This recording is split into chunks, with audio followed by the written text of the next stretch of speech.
Assalamualaikum warahmatullahi wabarakatuh. Hamdan syukurillah amma ba'du. Puji dan syukur marilah kita panjatkan kepada Allah Subhanahu wa taala yang mana atas berkat rahmat dan juga karunia-Nya kita semua dapat diberikan kesehatan pada hari ini.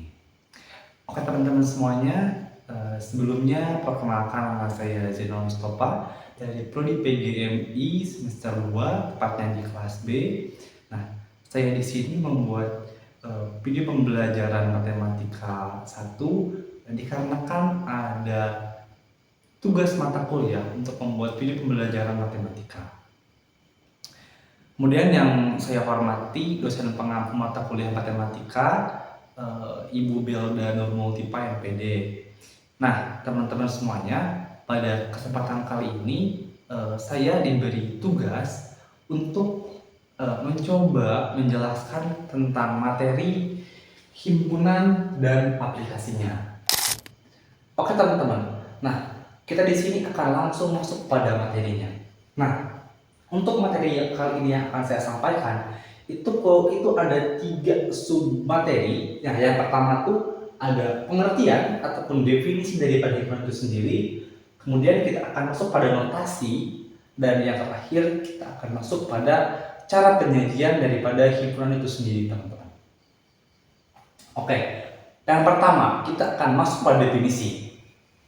Nah, pengertian ataupun definisi daripada himpunan itu sendiri yaitu adalah kumpulan objek yang terdefinisi ataupun kumpulan objek yang abstrak. Nah, kita akan masuk pada yang pertama yaitu objek yang terdefinisi. Nah, artinya suatu hal dapat dikatakan sebuah himpunan apabila menyebutkan suatu kumpulan yang terdefinisi dengan jelas. Ya, contohnya kumpulan mahasiswa semester 2 PGMI. Nah, itu kan sangat terdefinisi dengan jelas karena langsung menyebutkan mahasiswa PGMI semester 2, ya, seperti itu. Kemudian bisa juga kumpulan objek yang abstrak. Nah, abstrak di sini bisa berupa bilangan ganjil ataupun bisa berupa kumpulan-kumpulan yang sifatnya masih konsepsi dan juga masih ada dalam benak kita, teman-teman semuanya. Seperti itu. Oke, kita akan masuk pada contoh. Nah, yang pertama di sini ada kumpulan barang di meja. Nah, menurut teman-teman, apakah ini termasuk dalam himpunan? Ya, jawabannya iya. Mengapa demikian? Karena sesuai dengan definisi ataupun sesuai dengan pengertian. Karena dikatakan di sini bahwasanya sesuatu dapat dikatakan sebuah himpunan apabila terdefinisi dengan jelas. Nah, di sini pun sama, sangat terdefinisi dengan jelas karena langsung merujuk pada kumpulan barang-barang yang ada pada meja. Ya, seperti itu. Yang kedua, kumpulan orang kulit putih. Menurut teman-teman, apakah ini termasuk dalam himpunan atau bukan? Jawabannya bukan. Mengapa demikian? Karena ini tidak terdefinisi dengan jelas. Ya. Orang kulit putih ini itu seperti apa ukurannya? Apakah seputih cat, warna putih yang sangat kinclong, ataukah seperti tepung terigu, ataukah seputih kapur ini? Gitu. Jadi dapat dikatakan sebuah himpunan apabila objek itu terdefinisi dengan jelas. Seperti itu. Yang ketiga, kumpulan bilangan ganjil. Nah, ini pun sama, termasuk dalam sebuah himpunan, tetapi yang sifatnya abstrak, ya, karena masih dalam konsepsi kita ataupun masih dalam benak kita. Itulah yang dinamakan dengan abstrak, seperti itu. Dan yang ketiga, yang keempat, kumpulan perempuan cantik. Nah, Apakah ini sebuah himpunan? Jawabannya bukan, karena ini tidak terdefinisi dengan jelas. Cantik, cantik seperti apa sih? Terus seperti apa ukurannya? Ya, karena pengertian cantik setiap orang itu pasti beda-beda, relatif. Ya, jadi ini bukan termasuk himpunan. Nah, seperti itu. Yang kedua, setelah tadi kita membahas tentang pengertian dan juga contoh daripada himpunan itu sendiri, sekarang kita akan masuk pada notasi. Nah, notasi ini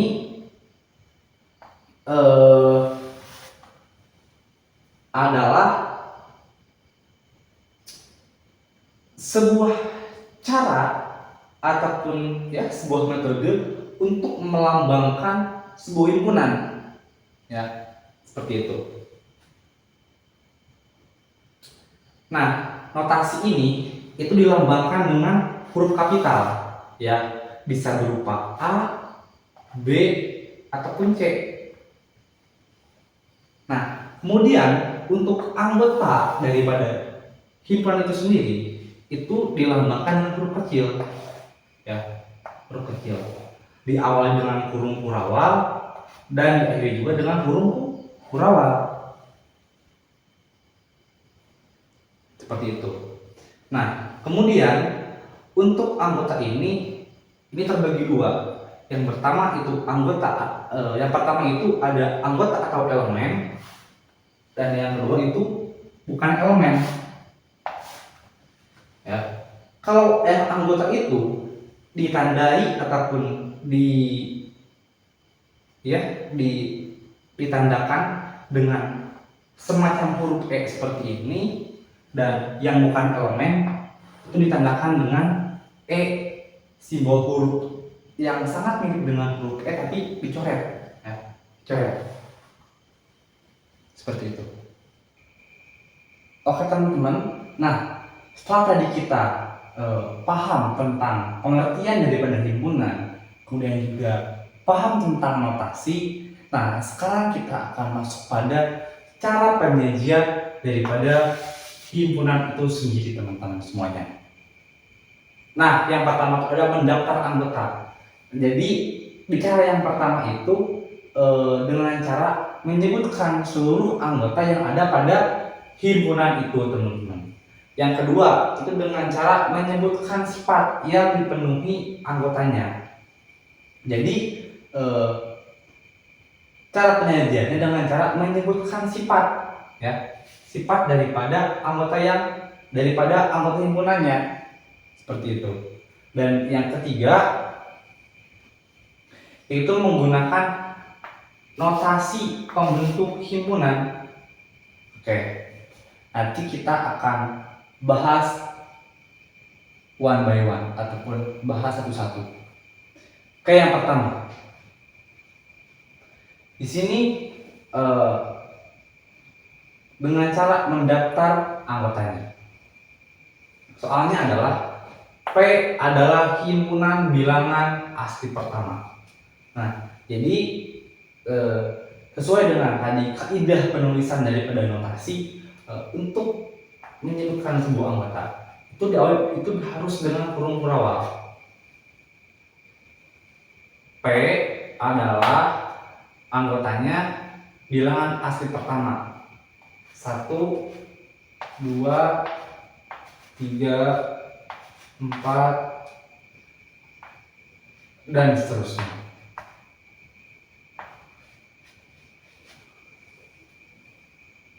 Nah, seperti ini.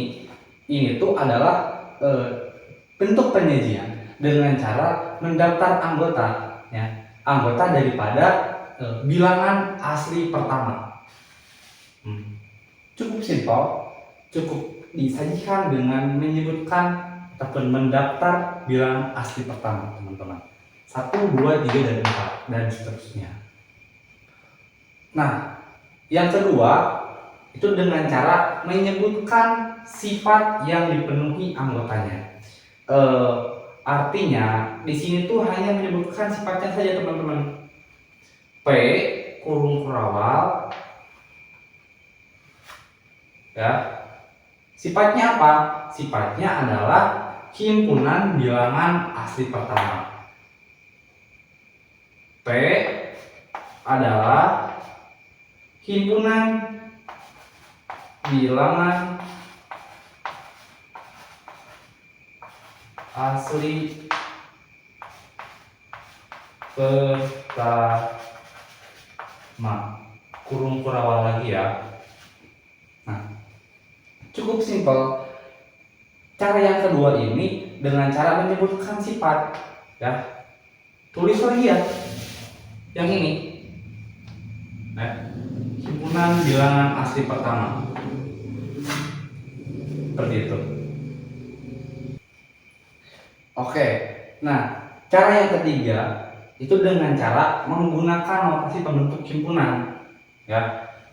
Notasi pembentuk himpunan. Tadi dikatakan bahwasannya P itu adalah himpunan bilangan asli pertama. Nah, sekarang kita tinggal perlu mengetahui bagaimana caranya ataupun bagaimana notasi pembentuk himpunan itu. Jadi cukup itu seperti ini. P adalah kurung kurawal. Nah, X, ya, garis. Nah, garis ini dibacanya di mana? Di mana X himpunan bilangan asli pertama.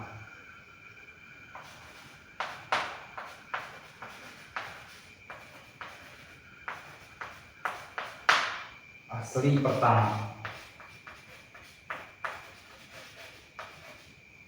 Kita kurung kurawal tutup lagi. Jadi cukup dengan hanya menggunakan kurung kurawal dan simbol X, kemudian menggunakan simbol garis yang dibaca di mana. Jadi di sini itu dikatakan bahwasanya X ini ataupun himpunan ini itu adalah bilangan asli pertama, teman-teman. Seperti itu. Mungkin sekian yang dapat saya sampaikan. Mudah-mudahan dapat dipahami dan mohon maaf bila banyak kekurangan dan juga kesalahan karena kesempurnaan hanya milik Allah Subhanahu wa taala. Terima kasih. Assalamualaikum warahmatullahi wabarakatuh.